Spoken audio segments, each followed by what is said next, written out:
गाड़ी की आवाजें, हॉर्न और भीड़-भाड़ से भरी हुई सड़कों के बीच एक छोटा सा लड़का, आरव, सिग्नल पर खड़ा था। उसकी आंखों में भूख थी, लेकिन हाथों में केवल बेबसी। गाड़ियों की शीशों पर दस्तक देता, कुछ खा लेने को दे दीजिए भैया। लेकिन ज्यादातर लोग नजरें फेर लेते। कुछ लोग खिड़की का शीशा ऊपर चढ़ा देते, तो कुछ हंसकर उसे ऐसे देख लेते जैसे वो कोई बोझ हो। आरव के नंगे पांव धूल में सने थे, कपड़े पुराने और फटे हुए। लेकिन उसका मासूम चेहरा चीख-चीख कर कह रहा था, मुझे भूख लगी है। एक कार उसके सामने रुकी। काले सूट में एक बिजनेसमैन गाड़ी से उतरा। आरव दौड़ कर गया। साहब, कुछ खाने को दे दो, 2 दिन से भूखा हूँ। लेकिन उस आदमी ने उसे गुस्से से धक्का दिया और कहा, काम कर, भीख मत मांग। आरव गिर पड़ा। लोगों ने देखा, पर किसी ने उठाया नहीं। लाल बत्ती हरी हुई, गाड़ियां भाग गईं। आरव वहीं सड़क के कोने पर बैठा रहा और आसमान की ओर देखते हुए बुदबुदाया, क्या सच में मेरी जिंदगी ऐसी ही रहेगी? रात हो चुकी थी। छोटा सा आरव घर के नाम पर बने पुराने झोपड़े में पहुंचा। अंदर उसकी माँ बीमार बिस्तर पर लेटी थी। कमजोर आवाज में उसने बेटे को पास बुलाया। आरव बेटा, तू आज कुछ खाया? आरव ने झूठ बोला। हाँ माँ, एक भले आदमी ने खाना दिया। लेकिन सच ये था कि उसके पेट में अन्न का एक दाना भी नहीं गया था। माँ ने उसके सिर पर हाथ रखा और बोली, बेटा, गरीबी हमारी किस्मत है, लेकिन पढ़ाई से किस्मत बदली जा सकती है। तू चाहे जैसा भी हालात हों, किताब मत छोड़ना।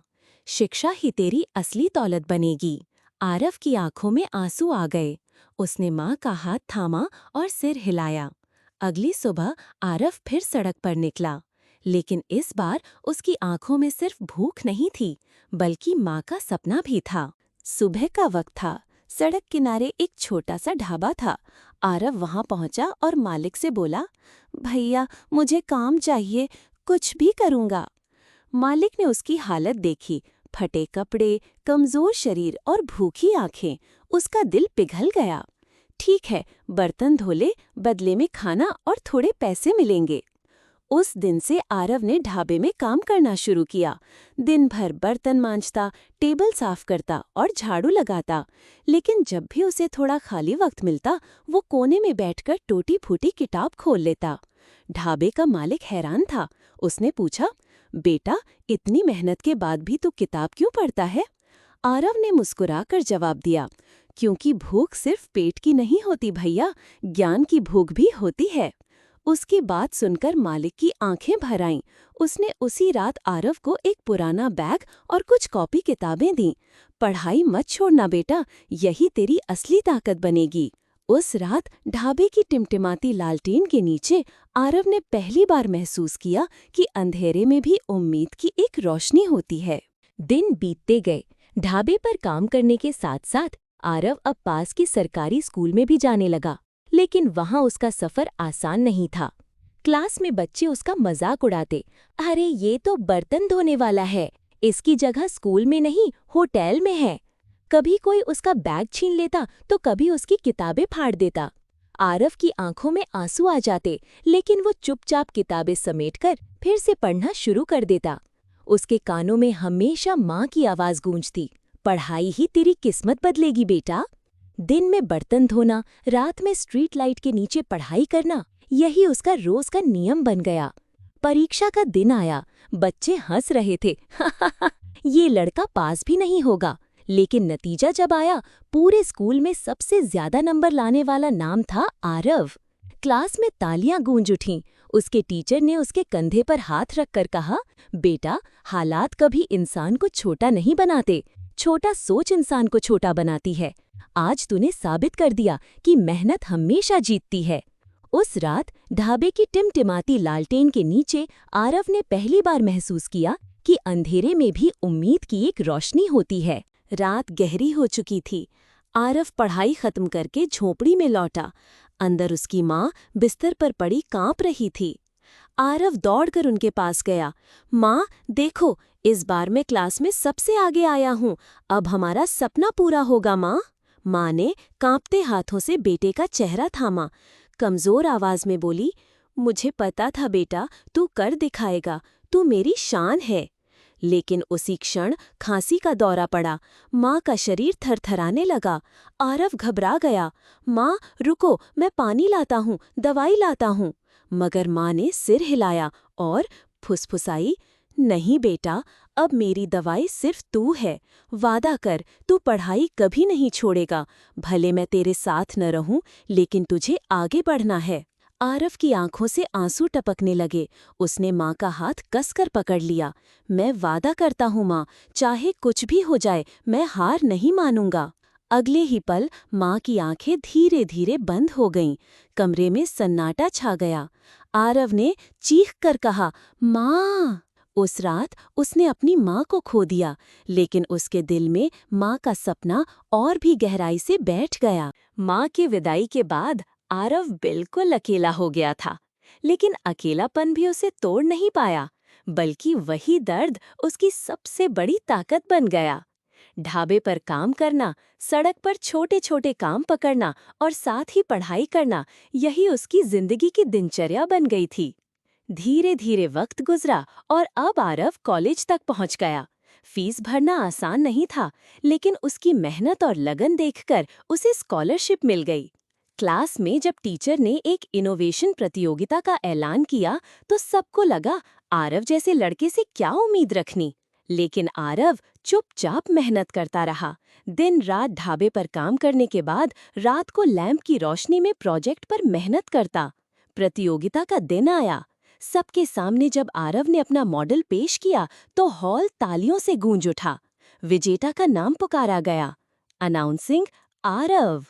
तालियों की गड़गड़ाहट के बीच आरव की आंखों से आंसू बह निकले, लेकिन ये आंसू दुख के नहीं, बल्कि जीत और माँ के सपने के पूरे होने की शुरुआत के थे।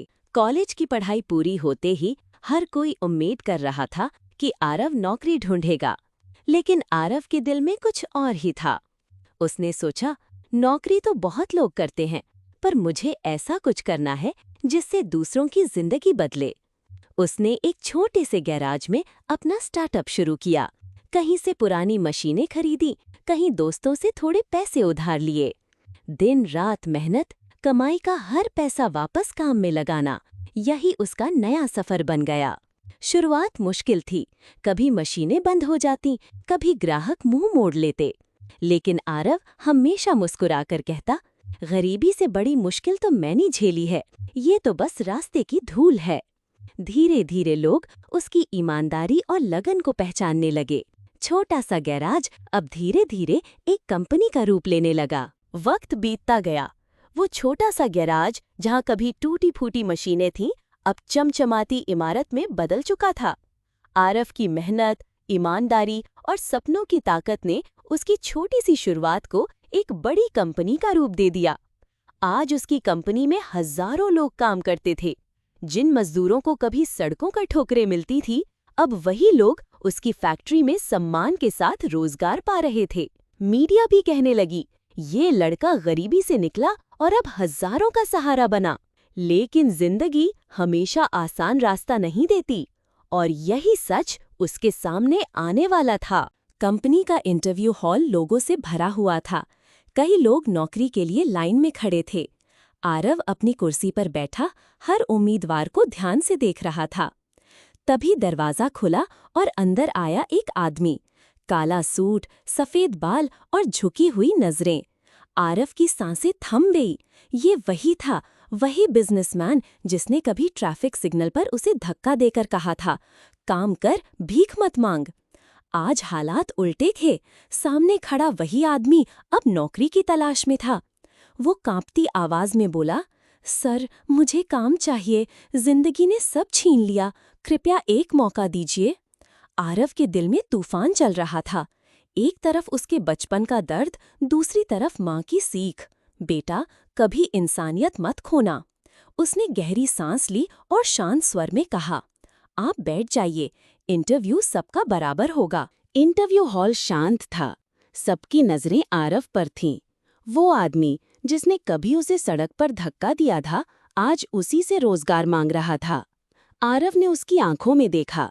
वहां अब घमंड नहीं था, सिर्फ हार और पछतावा था। धीरे से आरव ने कहा, आपने मुझे रोटी नहीं दी थी, लेकिन उसी भूख ने मुझे मेहनत करना सिखाया। आपको नौकरी मिलेगी, क्योंकि इंसानियत सिखाती है कि कभी किसी को गिराकर नहीं, बल्कि उठाकर बड़ा बना जाता है। उस पल तालियों की गड़गड़ाहट गूंज उठी। आरव ने माँ की तस्वीर की ओर देखा और मन ही मन कहा, माँ, आज मैंने तुम्हारी सीख पूरी कर दी। अगर ये कहानी आपके दिल को छू गई हो तो इसे लाइक करें, शेयर करें और कमेंट में अपनी राय जरूर लिखें।